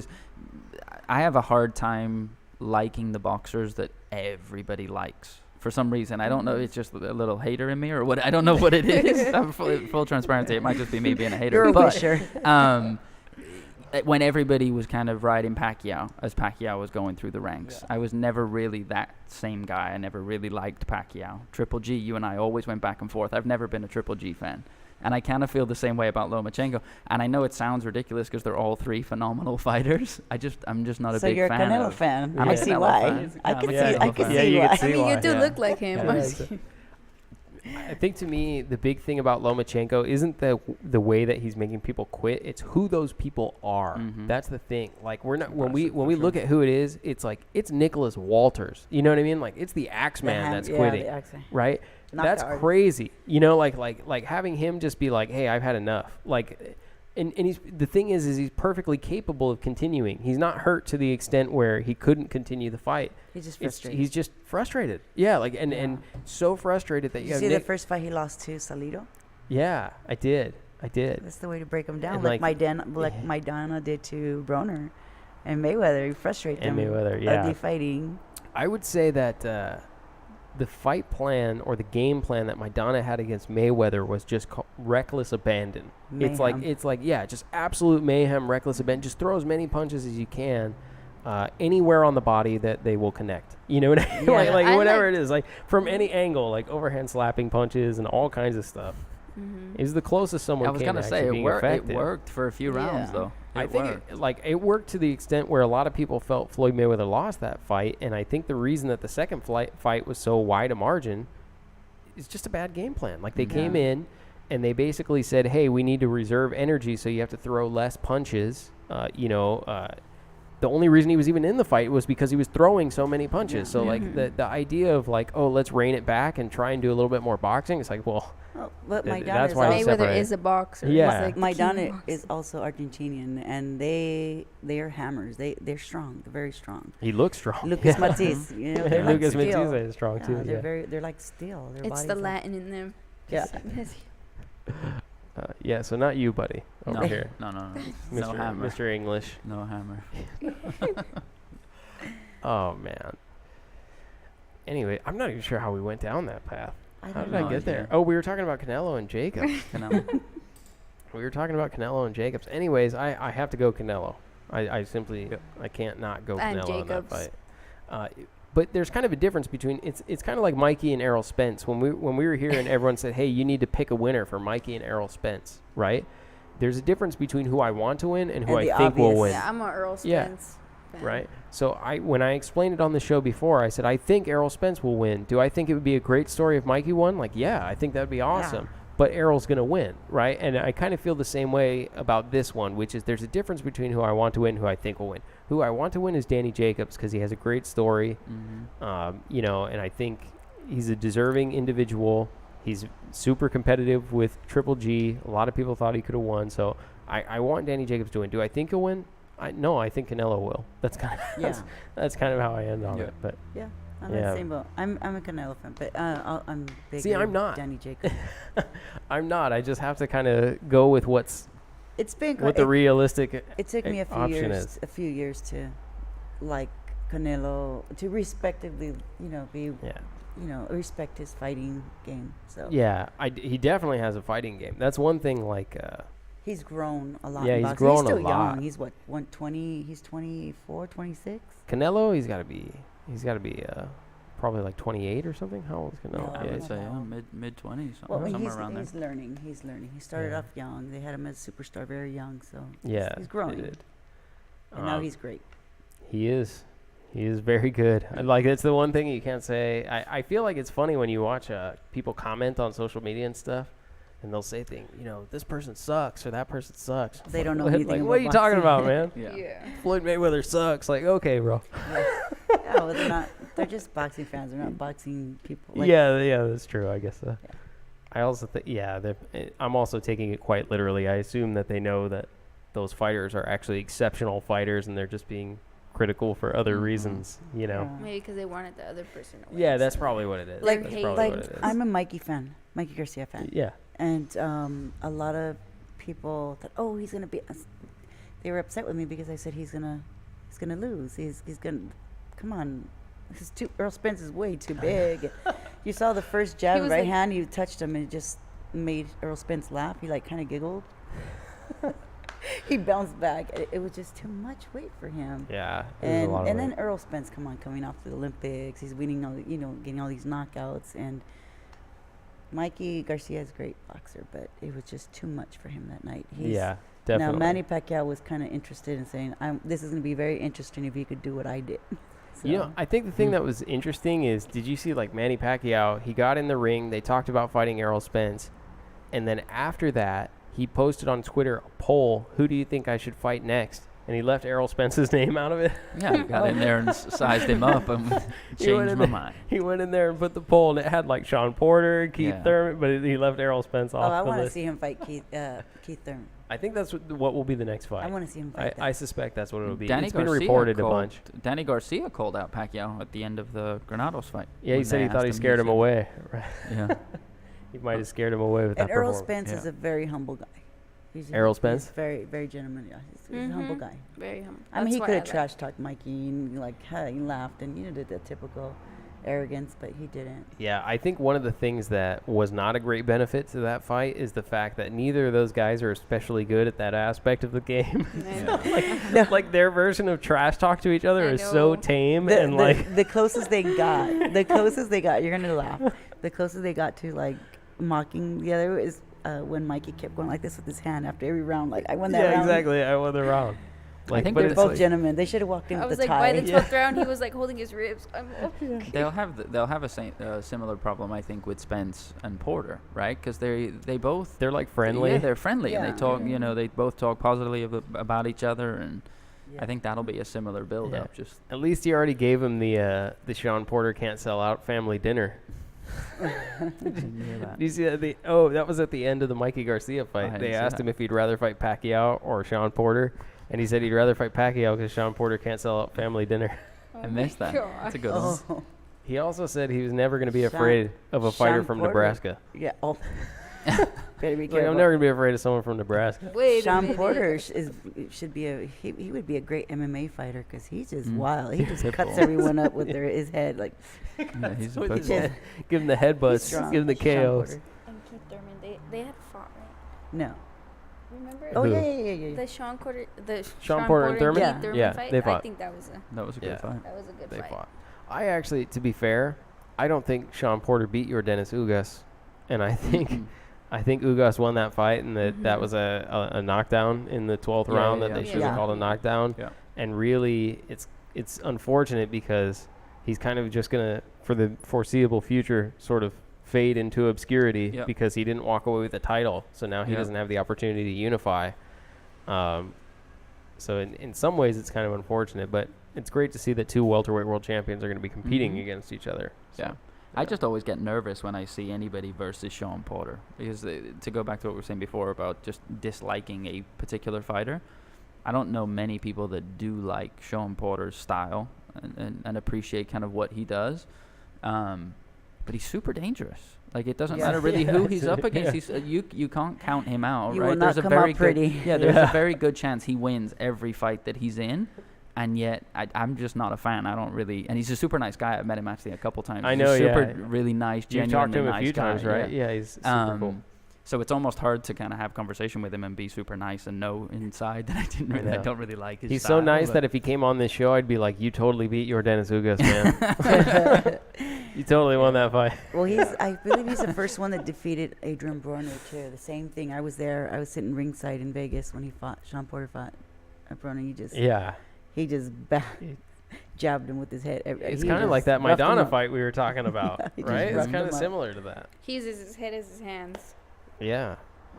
I actually thought the Danny Garcia fight was really interesting because he tried to do a little bit more boxing. Yeah, he did. But I feel like at the end he came in. Like I think the thing that made him successful was not doing that. Yeah. You know what I mean? So I thought it was interesting to experience all that success and then going against Danny and try more like boxing and bouncing around the ring. It's like, what, man? You won your titles getting after people. Get after him already. like do it. But oh man. Oh, well, I also want to give you guys an opportunity to shout out. Of course, I'll share your Instagrams and things like that in the description of the video, which we'll post immediately after this. But where can we find you? How do we keep track of what's going on with you guys? Well, I post mostly on my Instagram because Facebook, I barely made Twitter, so excuse me on that. But it's Right Hook Roxy. So on Instagram and Twitter, Facebook is Iyana Roxani Verduzco. Yeah, you could find us at the gym training 6 days a week, running the mountains, every national Good tournament. answer, Mom. She ran away from the question. It's okay.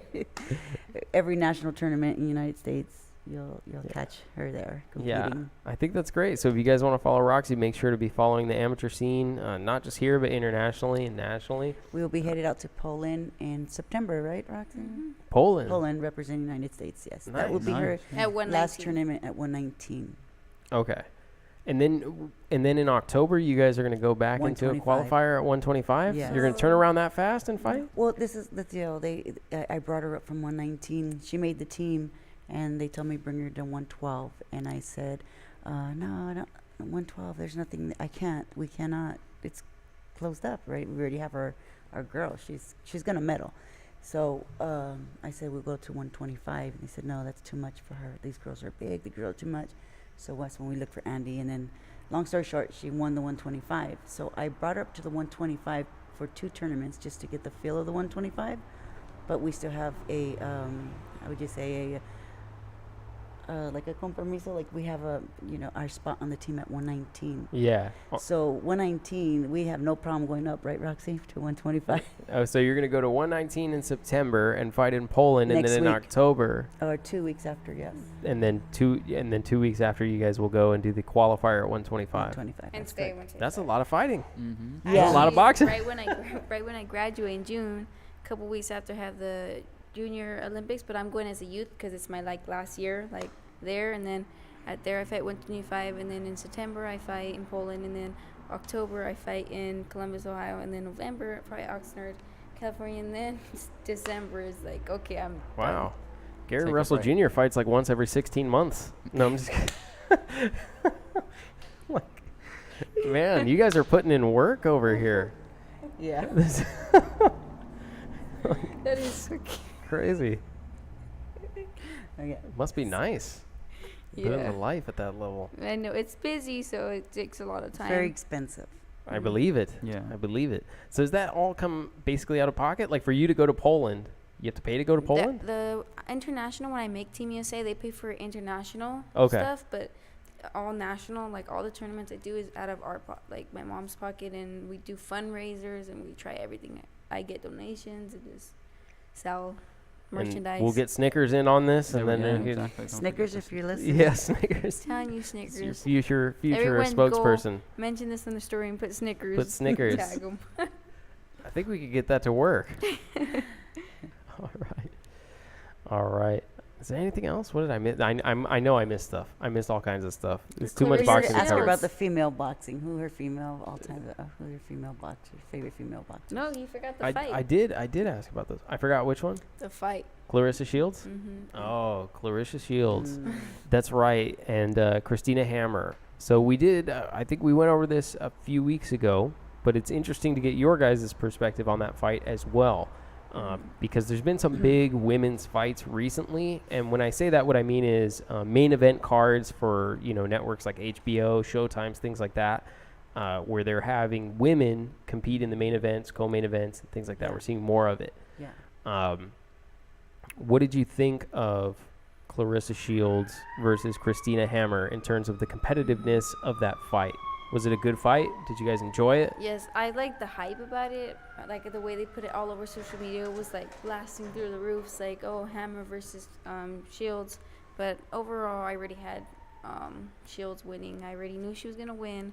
And then I thought Hammer was gonna give a more of a good fight. I didn't expect that from her, so it was just like, oh wow, it was more like just unanimous the whole way.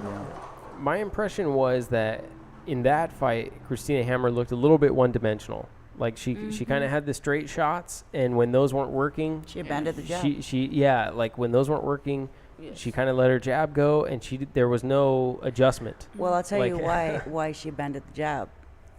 I believe that Clarissa Shields took her jab away. Yeah, and She was I coming could over see the that. top. She coming did over with the better right than hand. all her last performances. I think Clarissa did the best at It this was one. because Clarissa, who doesn't have a lot of knockouts, or knockout type power, she was very close on several occasions. I Yeah. actually could have seen the referee step in because Christina Hammer made motions that you really don't normally see from a professional She was boxer. Bambi Where Her like eyes were glossy, there were too. there were points in time, particularly in the later rounds, where she would like put both arms up in a defensive guard and turn her head in the opposite direction.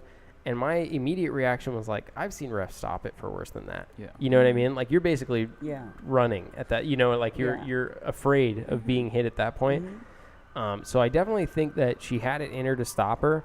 It's one of the reasons why I know that I'm sure there are many different reasons why they decide to do the 2-minute rounds at the professional level. Yeah. But I feel as though if those were 3-minute rounds Yeah, in you have that a point.5 she probably could have Could've gotten a knocked her out. stoppage. And Clarissa Right. Shields did say in her post-fight that if you give us 2-minute rounds, there'll be more knockout 3-minute for women. I mean, the Oh, 3-minute 3-minute rounds. rounds. Yes. Well, I think that's a good example. I Yeah. feel like she would have gotten one. Well, in amateur boxing, they give women now 3-minute rounds, just like the guys. Or they give 4 2-minute rounds. 4 2-minute or They 3 used to. 3-minute. They used to give They 4 used 2-minute rounds. I don't know. I don't really understand the 2-minute round I thing. don't. It's so fast. Like it's like you're gonna throw a jab. Ding, Like ding, two little ding. 8-year-olds just you have to throw like I a don't get 1,000 it. punches. And I know that I guess it's all based on a scientific study that said that because of the amount of estrogen in the body or the lack of Oh my testosterone, that it takes women longer to heal from severe injury or from any injury, but particularly from severe injuries. But it's like, It's boxing. like, shouldn't you guys get to decide I like what you're comfortable with and what you're Yeah. not comfortable It's with in terms of boxing. doing it? Most women, I don't know that I've heard a single woman say to keep it at 2 minutes. Like, 'cause my I estrogen haven't heard level of it. is gonna make me heal less. I don't Where are these scientists now? Yeah, and even if it's true, I mean, yeah, your point is boxing is dangerous, which is it's dangerous for signed men up for too. this. Yeah, like it's dangerous for men too. People getting hit in the face is dangerous for them, and I think that the women and the men who participate in it are aware that it's Yes. it's a dangerous I can activity. be a ballerina Like, tomorrow. Well, football Yeah, season. exactly. If you go to ER, you'll see they have a private room for the cheerleaders, and if you Google it, it's like One of the the most- number one is the most dangerous sport. Cheerleading? Yes, That's Football, they're That's the crazy. ones getting Yes. brain damage the most. look Yeah. it up. Google it. It's on the top. I think boxing was number 7. Most damage? Wow. Yes. Yeah. You gotta Google it. It's pretty interesting. Yeah. Plus, there's a precedent. Like, UFC allows women to fight longer rounds. And they have 4 ounce. Getting hit 2 with ounce. owls in the back of the yeah, head. like, not- and I understand that there's some conflict about what is actually more dangerous, and I understand the argument that boxing is actually more dangerous because you're taking concussive blows to the head repeatedly. But at the same time, the point is like, yeah, we get it. They're violent sports. People can be hit. People can be injured. I think that as fighters, we're aware. I should say, We I'm not speaking for chose. you're. We Yeah, you chose choose to do it. it. You're aware of the risk. And I don't know that I've heard a single woman, professional or amateur, say that they think it should be 2-minute rounds Yeah, it does. for women. It seems kind of like archaic almost. Like, So you gotta practice. Be hard to hit, easy to miss. yeah, exactly. Move your head. Right? Yeah, exactly. Move your head. Try not to get hit. Move your feet. Move your head. There's one for the boxing folks out there. A tip for you guys: try not to get hit as much as you can.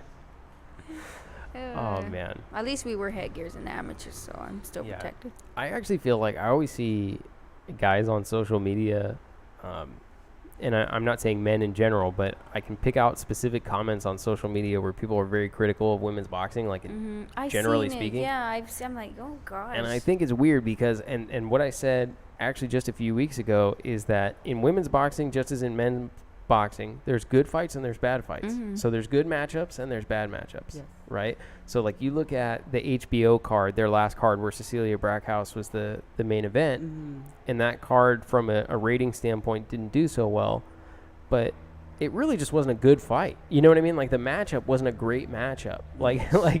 And that could happen in men's boxing. In men's boxing, you could have a matchup that's not really a compelling or intriguing matchup.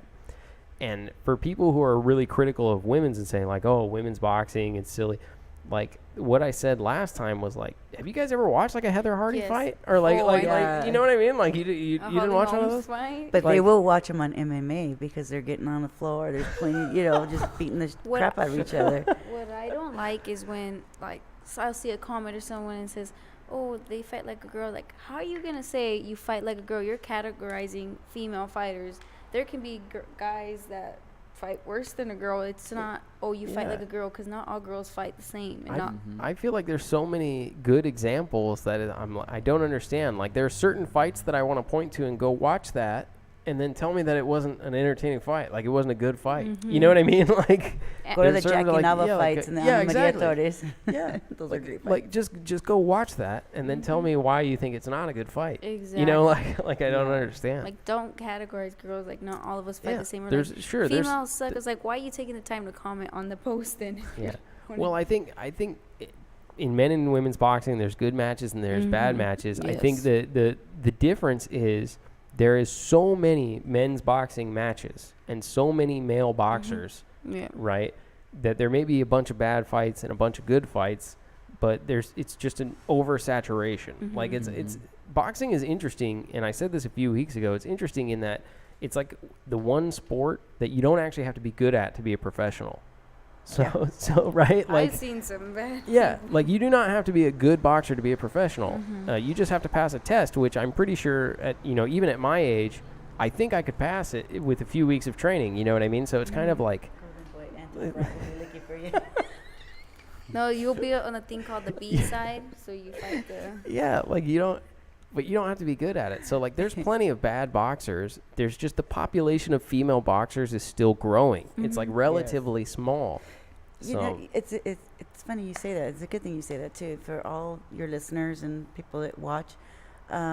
If you are not an amateur boxer and you're not in the amateur scene, or you just don't know anything about amateur fighters, you will see now that a lot of little girls, like Roxy, for instance, like, you have all these great fighters, they're older women, but now you see these little ones, and you see even smaller ones, the skill set they have, those little girls have, they fight sometimes like, oh better than the boys, Yeah. because now trainers are paying so much more attention to these little girls because they're going to these national tournaments, and just their footwork is on point, their defense, they're just the angles, they all look like little Lomachenko. Like the you know? younger Like, ones.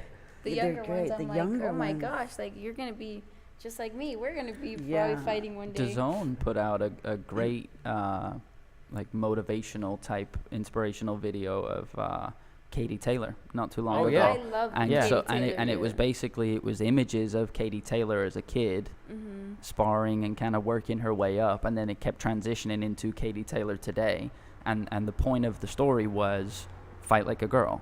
Yeah, Mhm. Like that's exactly the point. Like fight like a girl, like this one, and look at what she's able to do. And it was a really cool, as a fan or even if you're not a boxing fan, it was a cool story. Yeah, we're behind actually the working video. on a documentary. It's saying it. We don't.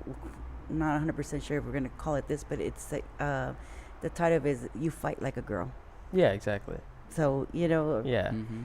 But I mean, it's gonna be a great piece because like I said, a lot of people do not Yeah. realize the talent that is out there.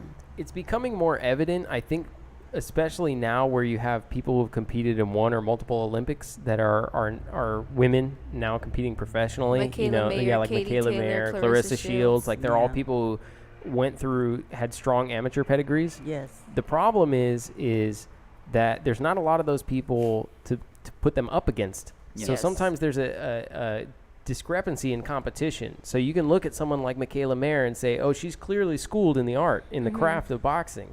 But the person she's fighting isn't always schooled in the craft of boxing because it's relatively new in that, not new, but it's still blossoming. Give it 3 to 4 years. Yeah, I exactly. feel like Exactly. The reason why there's not a lot of competition is because in the amateurs, a lot of foreign countries, a lot of countries have their women there fighting in the Olympics, and they're like 40 years old already, and they're not going to plan to turn pro. It's more of a tradition just to fight in the Olympics and an amateur for a very long time. But I agree that 5 years from now we'll probably be talking about a little bit of a different landscape. Mhm. Yeah. Like you'll have a lot of talented people who can compete against each other in the same Headlining division. big fights. Yeah, Yes. so I don't think you can't look at Cecilia Brackhouse dominating someone who she's meant to dominate and say, obviously it's not good TV. I'm like, yeah, of course.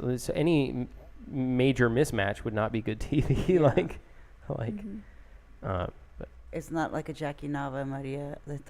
Torres fight. there are certainly there's- fights that I could point to, even recently, like Jessica McCaskill and Yes. other, like, you know what I mean? Like you look at it and you're just like, yeah, those are totally solid fights. Like, I'm not sure what's to complain about. Right. I don't have any complaints after watching it. So, anyways, all right, I think that does it.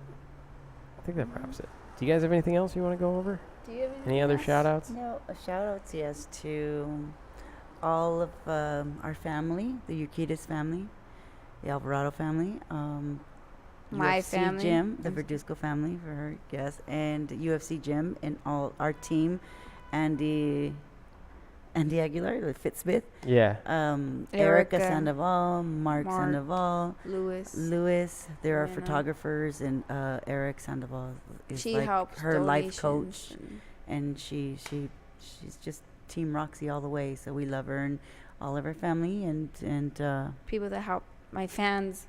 Importantly, too, my fans that help yes, all their fans and people that support my daughter, me. and donations that we get from time to time, and it just helps her reach. It's one step closer to reaching her goal, and that's the 2020 Olympics. And thank you for having us here. Exactly. course. Thank you, and Yeah. Combat Sports Collective, and also for you having us at this great panel. We had a lot of fun.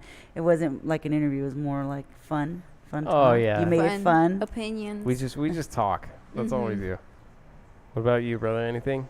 Nothing from me, man. I can't. Not a lot to follow right there. What So about your homeboy? I'll shout out Beat the Count Beat the count. and Beat the Right Count. Hook Roxy. Oh, There you thank go. That's you. my shout outs for Of today. course, you can follow me on Facebook at Beat the Count, on Instagram at Beat the Count, and on the dozen other platforms where the Mhm. podcast is available. I can't even name them all. Just pick one, and if you don't find it on there, let me know, and I'll put it on there. That's basically how it works. Anyways, that's it for this week. Next week, I guess we'll be talking about Canelo. We talk Yeah. about Canelo a lot, but we're going to have to. So We might talk about Danny Jacobs. we too. might talk about Danny Jacobs. Well, Never yeah, know. we'll You definitely never talk about we'll talk about both of them. That's what's Which in one store. are you going to talk more about? That's Like, what's to in be store determined. next week. Talking with the Mexican, the upset, or with One way or the other, we're gonna be talking about those guys. All right, Who you that's gonna have? that's all I've got for you guys this afternoon. I appreciate you guys for coming down. Thank you. Thank so you very much. much. us. Thank Thanks you, for having everybody. me. Bye bye. Peace.